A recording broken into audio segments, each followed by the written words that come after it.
Bonsoir tout le monde, bienvenue sur C8 et bienvenue dans Voyage au bout de la nuit. Je suis très heureuse de vous retrouver pour les débuts de la lecture de Raison et Sentiment, un roman écrit par la célèbre auteure Jane Austen, un roman qui est paru en 1811 de façon anonyme puisqu'il était signé by a lady, signé par une dame.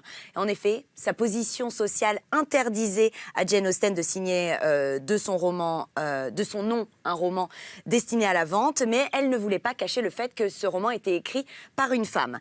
Donc, cette auteure est née en 1775, elle est morte en 1817, et son réalisme, sa critique sociale mordante, sa maîtrise du discours indirect libre, son ironie, son humour décalé ont fait d'elle l'un des écrivains anglais les plus célèbres et les plus aimés. Alors je suis vraiment très très heureuse de commencer cette lecture avec vous ce soir, Raison et Sentiment. Je vous propose tout de suite de partir en voyage.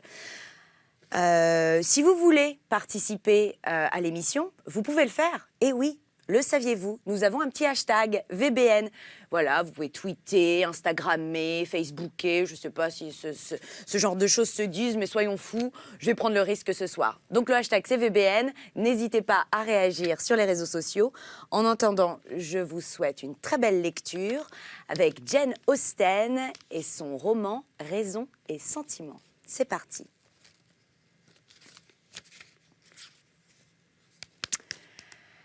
La famille Dashwood habitait depuis longtemps dans le Sussex. Elle jouissait d'une large aisance et avait établi sa résidence à Norland Park, au centre de ses domaines, où ses membres avaient vécu depuis de nombreuses générations et s'étaient attiré l'estime et le respect de tout le voisinage. Le dernier descendant de cette famille était un célibataire, très avancé en âge. Pendant la plus grande partie de sa vie, il avait vécu avec sa sœur, qui gouvernait son ménage. Mais la mort de celle-ci, survenue 10 ans avant la sienne, entraîna un grand changement dans sa maison. Pour compenser cette perte, il installa chez lui la famille de son neveu, Monsieur Henry Dashwood, l'héritier naturel des domaines de Norland, à qui il se proposait de les léguer. Dans la société de son neveu, de sa nièce et de leurs enfants, le vieux gentleman passa des jours heureux.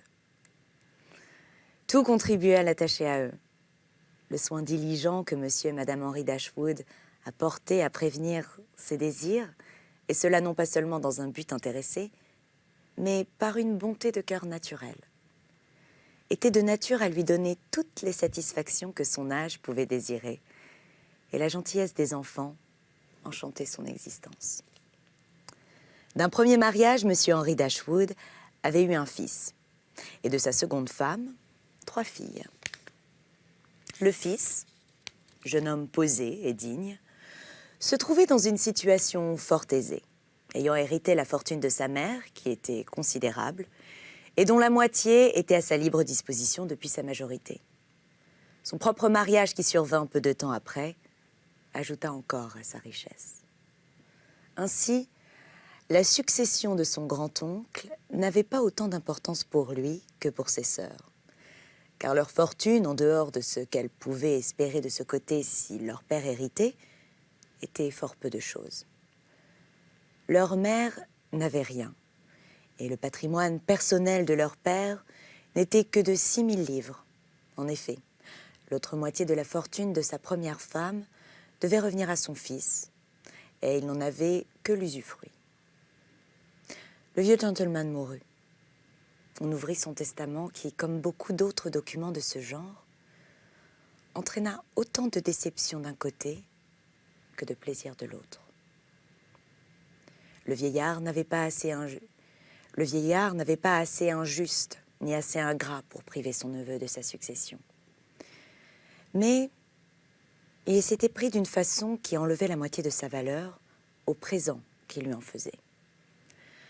Monsieur Dashwood souhaitait cet héritage beaucoup plus à cause de sa femme et de ses filles que pour lui-même et son fils. Or, toute la fortune était assurée à son fils et au fils de celui-ci, un enfant de 4 ans. Monsieur Henry Dashwood ne pouvait disposer de rien en faveur de ceux qui lui étaient les plus chers et qui en avaient le plus besoin. Tout était consolidé sur la tête de cet enfant.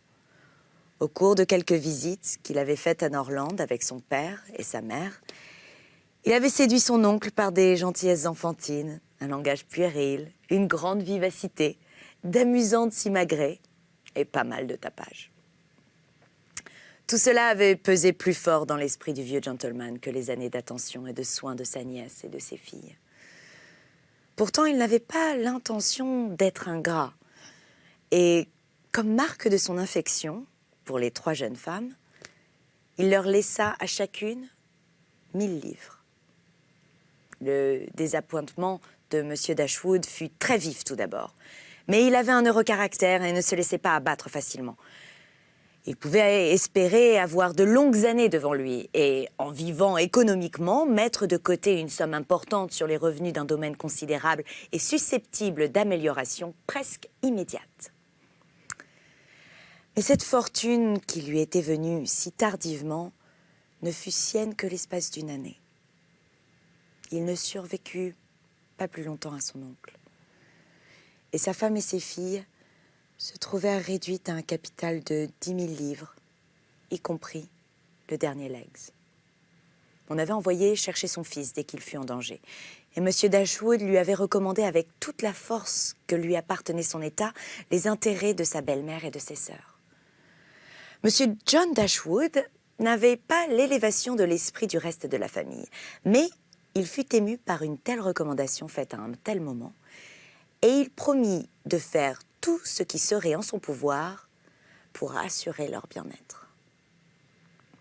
Son père mourut rassuré par une telle promesse.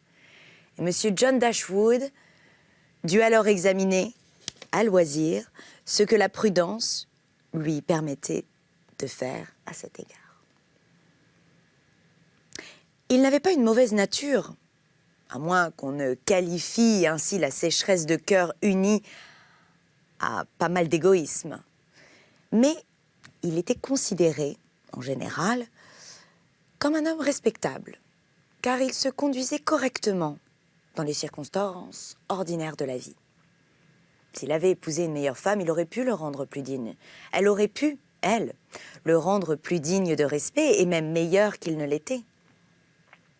Car il s'était marié fort jeune et était fort épris de sa femme. Mais Madame John Dashwood était la vivante caricature de son mari. D'esprit plus étroit encore et de caractère plus égoïste. Au moment où il fit à son père sa promesse, il avait dans l'esprit de faire cadeau à chacune de ses sœurs d'1 millier de livres. Elle se sentait vraiment en état de le faire. La perspective de 4 000 livres de revenus venant s'ajouter à sa fortune présente, sans compter l'autre moitié de la fortune maternelle, lui réchauffait le cœur et il se sentait capable de générosité.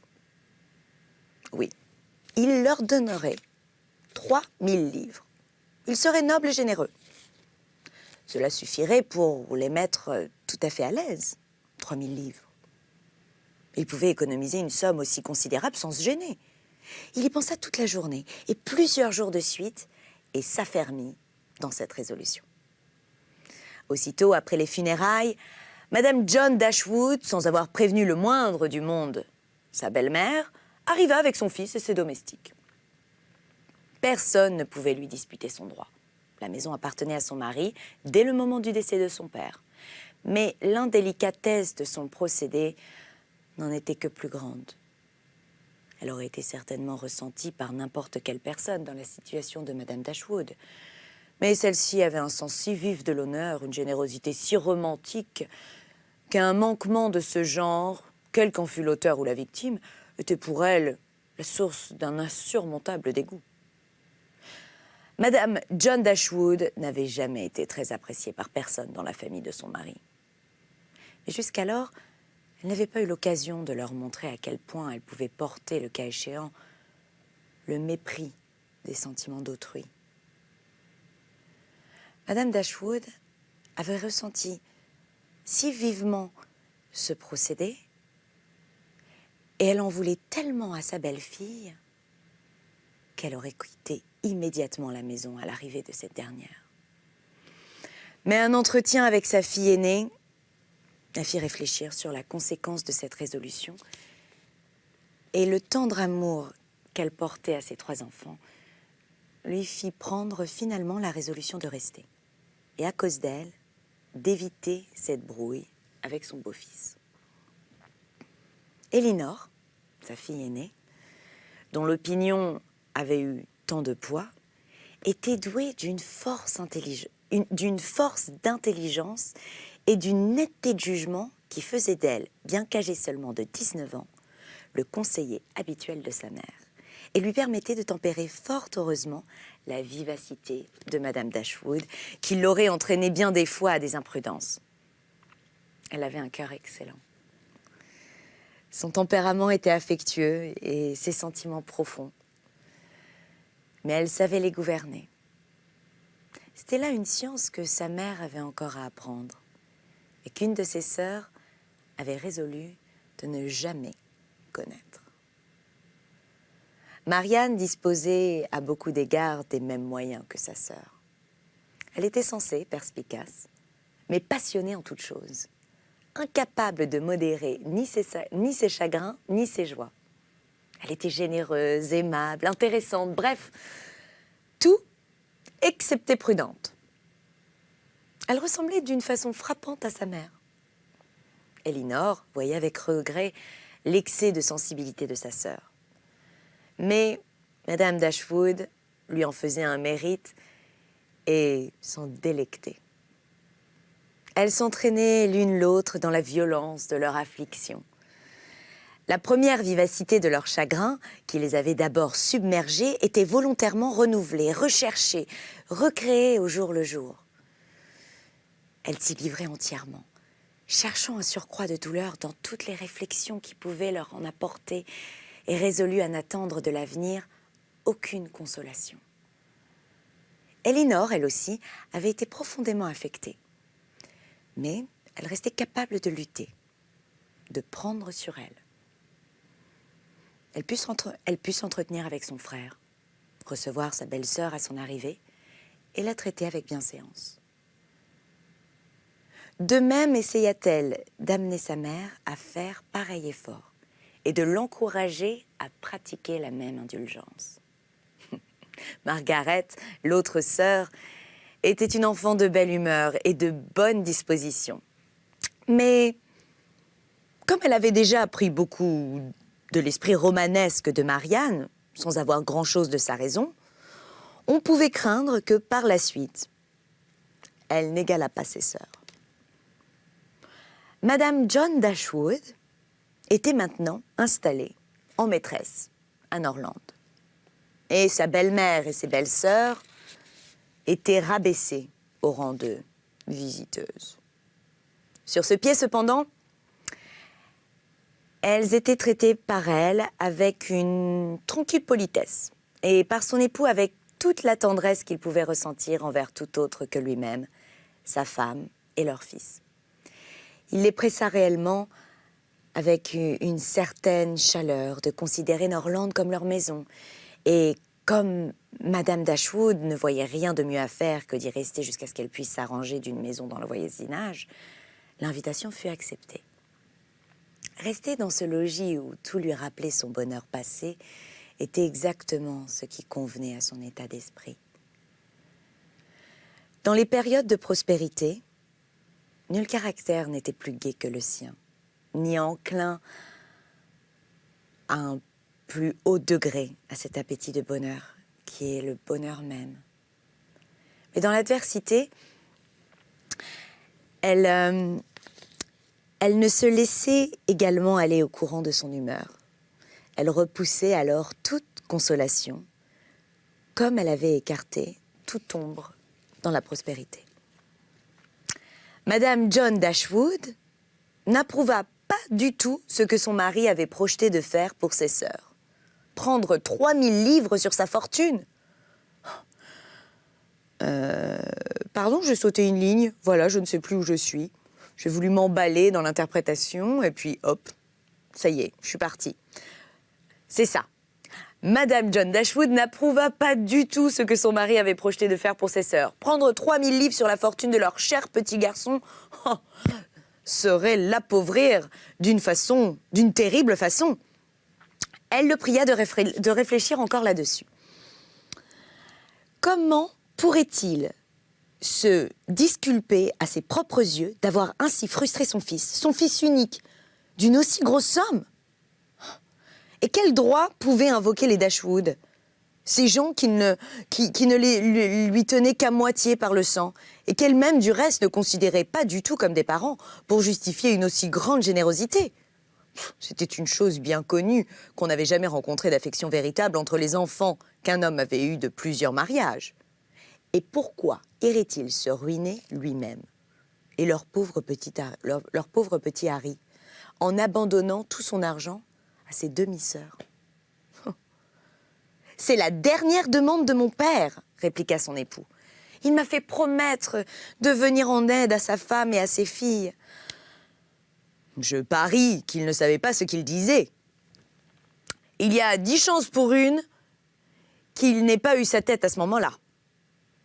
S'il avait été dans son bon sens, il n'aurait jamais songé à pareille chose. Vous demandez d'arracher la moitié de votre fortune des mains de votre propre fils. Il n'a pas fixé une somme particulière, ma chère Fanny. Il m'a seulement demandé, en termes généraux, de leur venir en aide et de leur rendre leur situation meilleure qu'il n'était en son pouvoir de le faire. Peut-être aura-t-il mieux valu qu'il se soit complètement fié à moi. Il pouvait difficilement supposer que je ne m'occuperais pas d'elle. Mais puisqu'il me demandait une promesse, je ne pouvais faire autrement que de la lui donner.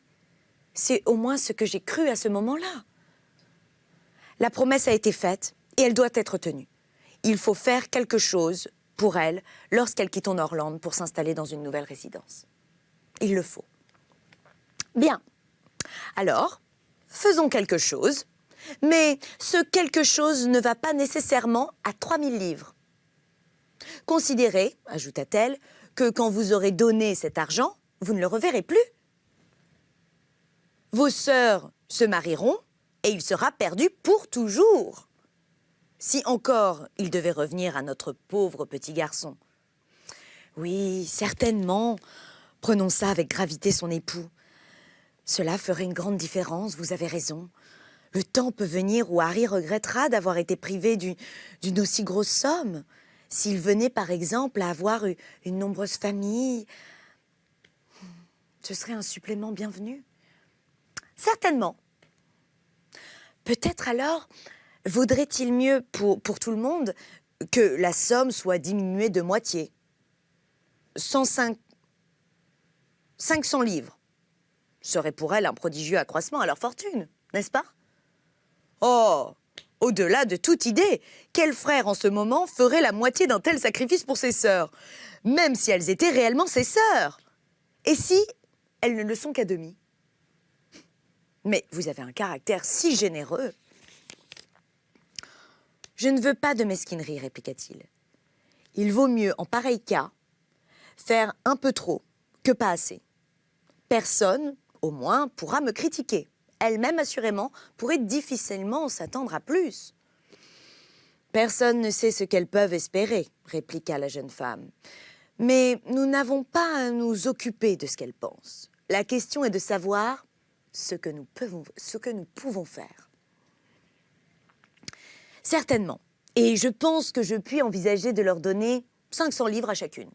Ainsi, sans que j'aie rien à ajouter, chacune aura plus de 3000 livres à la mort de leur mère. Et c'est une bien jolie fortune pour une jeune femme, n'est-ce pas? Assurément. Et il me semble évident qu'elles n'ont besoin de rien de plus. Cela fera 10 000 livres à se partager entre elles. Si elles se marieront certainement bien. Et sinon, elles peuvent vivre ensemble confortablement sur les intérêts de 10 000 livres. Voilà qui est bien vrai. Aussi, je ne sais si, après tout, il ne vaudrait pas mieux faire quelque chose pour leur mère durant sa vie plutôt que pour elle. Je pense à quelque chose dans le genre d'une rente. Mes sœurs en profiteraient autant qu'elles. 100 livres par an les mettraient tout à fait à leur aise. Sa femme hésita un peu, cependant, à donner son consentement à ce plan. « Certainement, dit-elle. Cela vaut mieux que de se dépouiller de 1500 livres d'un coup. Mais alors, si Madame Dashwood vit 50 ans, nous serons entièrement liés pour tout ce temps. 50 ans, ma chère Fanny, il faut bien en rabattre la moitié. Certainement non. Vous pouvez remarquer que les gens vivent toujours éternellement quand ils ont des annuités à toucher. Une rente est une affaire sérieuse, cela revient à une date fixe, année par année, et il n'y a pas moyen de s'en débarrasser. Vous ne vous rendez pas compte de ce à quoi vous allez vous engager. J'ai une grande expérience des ennuis qui donnent ces annuités. Ma mère en avait 3 à servir à de vieux serviteurs hors d'âge, de par le testament de mon père. Et on ne peut s'imaginer combien elle trouvait cela désagréable. 2 fois par an, il fallait verser et se donner la peine de leur envoyer l'argent. Une fois, on nous annonça que l'un d'eux venait de mourir. Et il se trouva ensuite qu'il n'en était rien. Ma mère en était malade. Son revenu n'était pas à elle, disait-elle avec ses prélèvements. Et c'était d'autant moins tolérable de la part de mon père que, sans cela, ma mère aurait eu son argent à son entière disposition, sans restriction d'aucune sorte. Cela m'a donné une telle horreur des viagers que certainement pour rien au monde, je ne voudrais m'y assujettir. Et voilà, sur ces belles paroles de Madame John Dashwood, qui ne fait pas preuve d'une grande générosité envers ses belles-sœurs, ses demi-belles-sœurs, si on peut les appeler comme ça, je vous propose de cesser notre lecture pour le moment, mais je vous retrouve un tout petit peu plus tard pour la suite de cette lecture, Raison et sentiments de Jane Austen. À plus tard. Salut!